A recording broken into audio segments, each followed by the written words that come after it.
Hello and welcome to part 9 of my Dragon Wars video walkthrough for the Apple II here on YouTube. In this video I will win 2 big fights and then sail to Dragon Valley, where I will win 2 more and unlock top level weapons. The first fight will be with the pirates who ditched me in Necropolis, and not just for revenge. The second will be in Freeport, an area I can sail to once I have the pirate's boat. A link to my game facts, guides, and maps relevant to this video should be included in the description. Also, I noticed this well after making the main part of this video. Since nothing in Freeport improves your party in combat, it's better to sling spells in Dragon Valley first, as the weapons we find there would have made the Freeport fight easier. So the first thing I'm going to show here is some stuff I did while I was away, which is I gave Fraser 5 Sun Magic, I got Low Magic for Cliff and Norm, and I got Cure All for Sam. I felt like this would just be dead air if I actually included it in the video, so I skipped it. Some of the video is also going to be spliced. I hope it's not noticeable, but some of the fights were tough enough that I got killed and had to go retry. That includes the one coming up against Long John Ugly. There are the 2 doors you can take, and they said, okay, take the south one if you know what's good for you. And I did so the last time, which got me some spells which will help me defeat them in this fight right now. And we're going to have Fraser casting Inferno a lot. And Diane can cast Big Chill. And Carla will do the healing. And there's really no way to avoid getting hit a bit. But the Inferno spells are going to help so much. We only have 2 players left, but Peg Leg Peggy and Long John Ugly are still advancing. So we have the time to cure all after casting spells, and now we can afford not to be super aggressive with spells, although this is what we use Dragon Eyes for, this sort of fight. We have Long John Ugly left. We do not want to take him for granted. And Disarm is actually really useful here, because if you have 4 people casting Disarm and there are 2 enemies, it seems like you have about a 1 in 2 chance, so they keep dropping their weapons. And you can have people in the back rank casting that, so you can get free attacks on them. And that's what happens here. I'm going to try and move Sam ahead, though I don't think I'll need to. Still, you don't want to let the win slip when you're this close and you just have 1 guy to kill. Note also that Long John and Peg Leg Peggy only stun you, but they stun you for a ton of damage. So yeah, the important thing is to get the group spells or spells against all enemies within a certain range, use them to take down the pirates, and then heal whoever Long John Ugly and Peg Leg Peggy hit. This is harder to do before Necropolis because we found Big Chill and Inferno in Necropolis, so they kind of helped us beat them in a way. There we go. Oh, Fraser got the final hit in. Paragraph 24 tells you the ship's name. It is the Prairie Madness, and it's very fast, and so forth. And the Jade Eyes will be useful. The Heavy Plate takes a lot of attack away. And we are off to Freeport.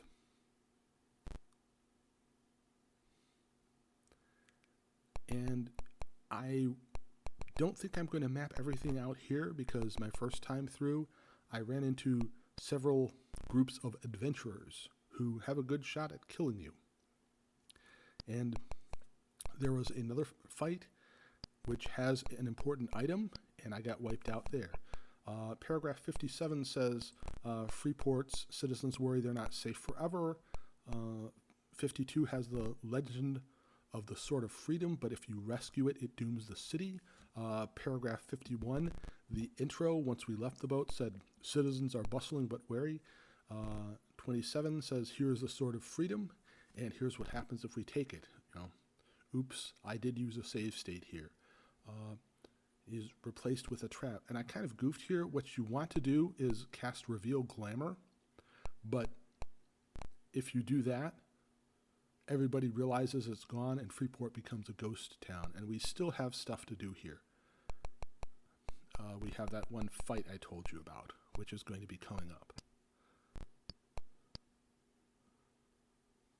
The Freeport Arms doesn't really have anything.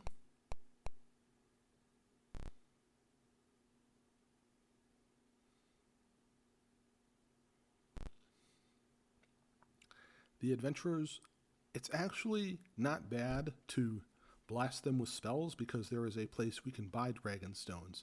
And that may seem, oh, why would we buy them when we can get them for free? But we don't want to have to go all the way back to a recharge pool. And also, there is an item after one fight that will cast 1,000 at the spell store. So, if we really need dragon stones and need to buy 4 of them, then we break even at the very least, because that fight has other treasure.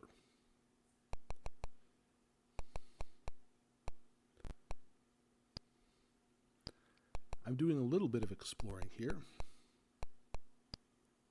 and just want to give an idea that Freeport's pretty well organized. Here's the TARS City Council. They talk about how it's been destroyed and there is treasure beneath TARS, which we already know. And here is the person selling dragon stones. It can't hurt to buy one. We are going to wind up with an excess of them at the end anyway.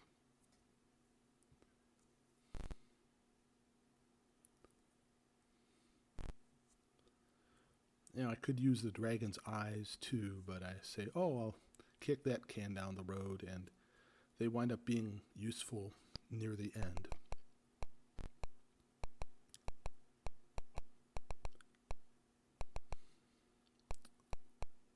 So about that big fight. After a bit more exploring, we will get there.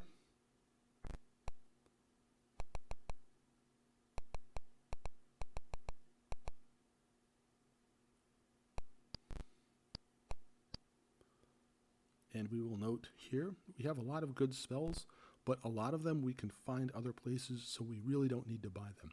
Even Reveal Glamour, I forgot that we got it early on, so I wasn't able to show you this. We will come back to Freeport later, and when we're overpowered. Here, ask for volunteers, listen for rumors. Magic can soften the dwarves' hearts. There's stuff about Lanaktor's statue, and you'll see why that's a bit funny in a bit.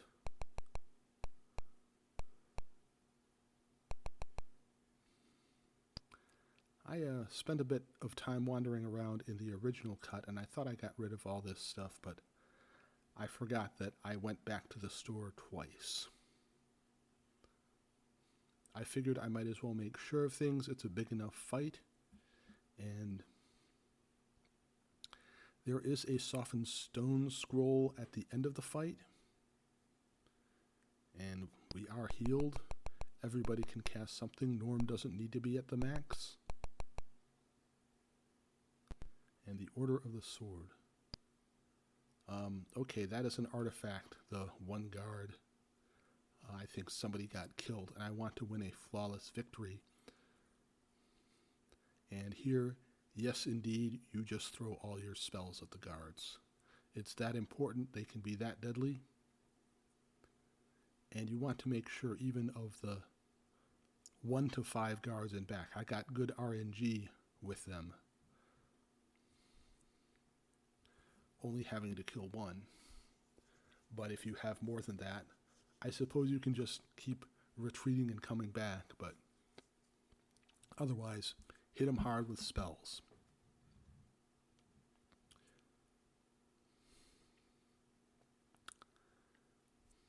Whatever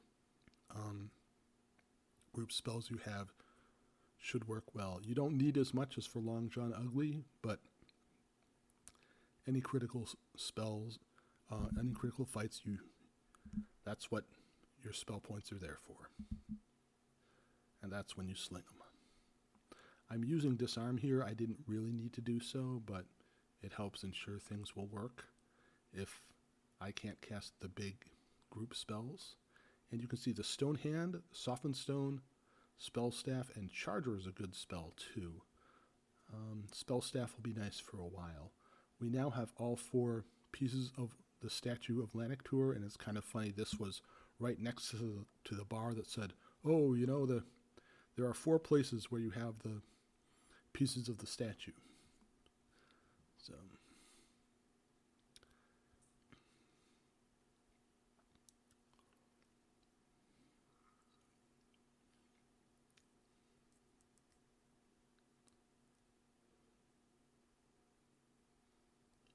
there's not much else to do here on Freeport's Isle. We are going to go outside and just explore the area there.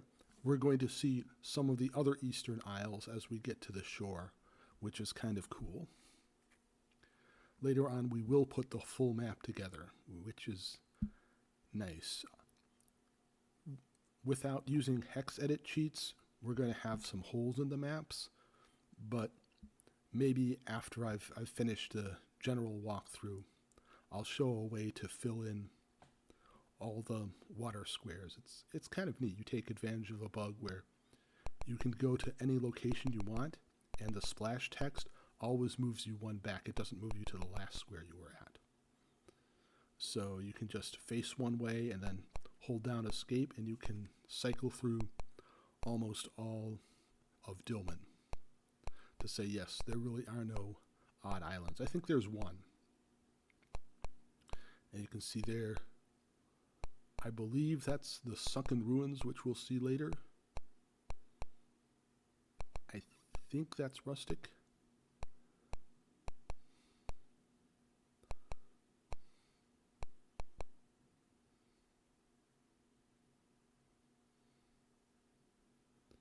We haven't been anywhere else yet, so the map isn't very filled out, but that's going to change. So, all right. We got a little mapping done, and now we will go back to the Smuggler's Cove, and we will visit the island with the Sunken Ruins. We don't want to do too much with the Sunken Ruins. If we really use our spells, I think we could do okay.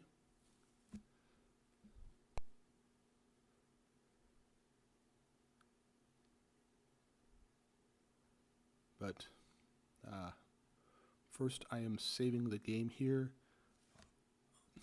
because I wanted to just make sure that I had some good progress, and then I started a new video just so I could splice things together later.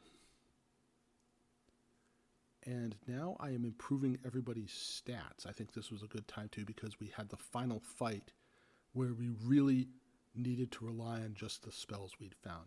I'm increasing everybody's health to 20 and Carla's bandage to 10. That will make it harder to kill everybody. Or anybody, actually. Because death is still a pain even though we know how to resurrect. And you can see the bars shifting over to the right. And now, because Carla's bandage skill is at 10, she can heal Fraser all the way. That's very handy. Fraser's not going to be on the front line much, but there was always that risk. If he got there, he would be a bit easier to kill.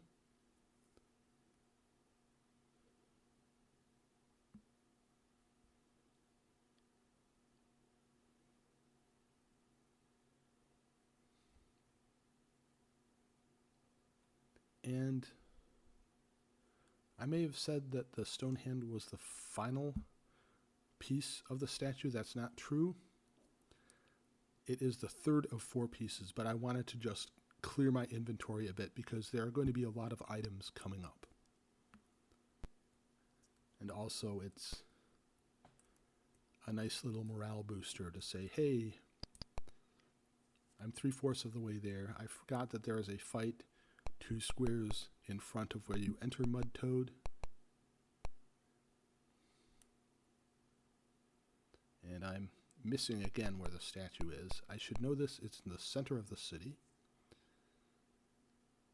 And Stone Hand and Stone Trunk. And now that's bad grammar there, but with the text adventures I've written, I know how hard it can be to specify when to put a comma in when you have a bunch of possibilities, so we'll let that slide. It's amazing. I remember thinking, oh, how can they miss that? They're big, smart adults with computery jobs. How could they miss grammar? I came to realize that if you're concentrating on, game design and assembly language, these other sorts of things are going to slip, and you send that off to the testers, and of course, I didn't really mind. And one other thing I have to do is recharge. Again, I maybe could have thrown this in with the other stuff I did, like get low magic for Cliff and Norm. Wait, no. What am I thinking? That's not... This is something I could have skipped, but I chose not to. But we know the drill by now.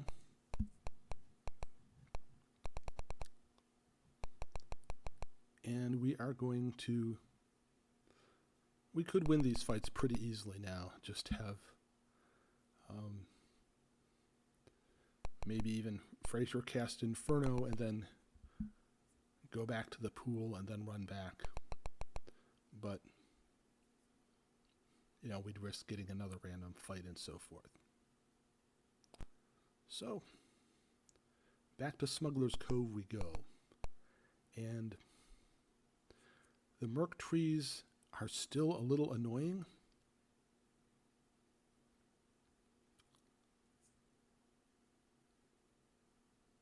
But I think there was a point here where Cliff had 5 hit points left from a Merc tree fight, or 5 or 6, and I didn't check fully.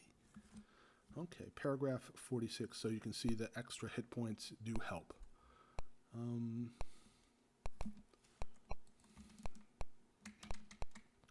Paragraph 46 says, your journey takes you to the frontier known as the Eastern Isles. You see a ruined city, and you find a place to land your craft. And the Sunken Ruins, it's a small dungeon, 2 8x8 levels, but we don't have an item we need yet to explore it fully, so we're going to wait for that. In the meantime, Dragon Valley has tougher monsters, but we can attack it, and it's really worth it to sling spells all over the place, because the treasure is very, very good. And here, the cockatrice is tough. It's going to do some damage, and we need to cast Heal All a lot. We do want to drop the Fangers as soon as possible. They don't do a lot of damage, but because there are 25 of them, it adds up. The Dragon Warrior can also be nasty too. They can kill you. And you can see I'm doing a lot of cure-all as I have people on the front line. And one thing I maybe should have done is have Fraser cast Sunstroke, just to get the Dragon Warrior out of the way and kill them maybe a round or two sooner. And here we're just fighting, healing, and waiting around. And I'm probably casting Cure-All more than I need to, but with these fights, you really do want to win them, especially after you've invested a lot of spell points.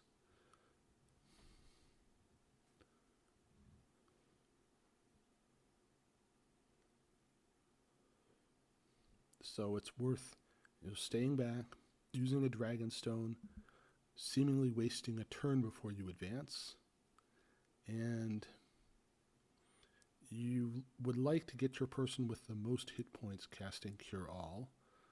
I think the cockatrices still have higher dexterity than we do, even though we've made it to 20 and 16. Oh, I'm getting a level from this. That's not bad. This is the first fight.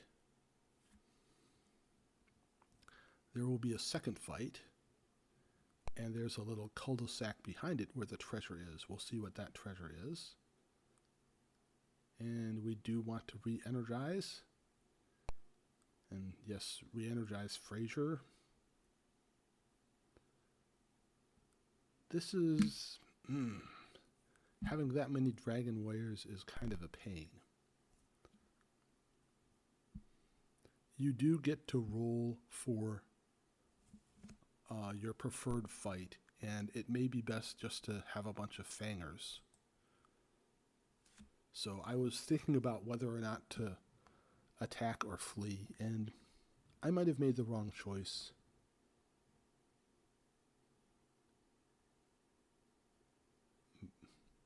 As someone does get killed, but the treasure is just so good that it's worth them getting killed and taking that detour. I'm not going to show it in this walkthrough because we've already been there, and it is a lot easier to kill the Grim Guardians, or will be after we get the weapons here.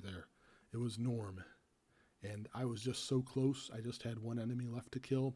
I figured, okay, I'll just let Norm die and go to the underworld to resurrect him on my own time.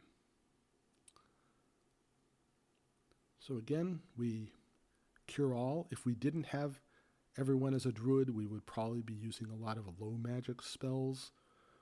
That's very slow, but the low magic spells outdo the what you saw as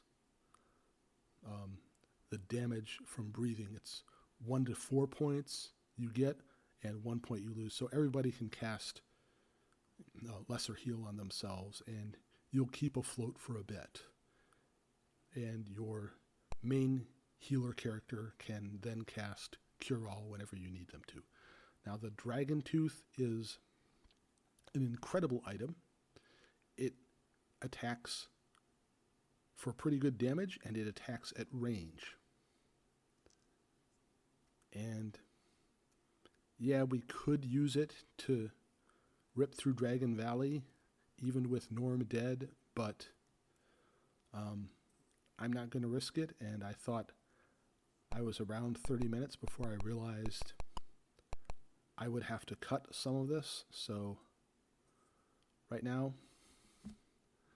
we don't have a whole lot else to do with this video. It's a good stopping point too, because we can explore other areas. So, yes. Back to Pirates Cove, and that's all there is to this video. So thanks for watching through, and if you've enjoyed this enough, giving a like or subscribing if you haven't already goes a long way in encouraging me to share more videos of fun games you may want to revisit or didn't realize you missed. See you next video.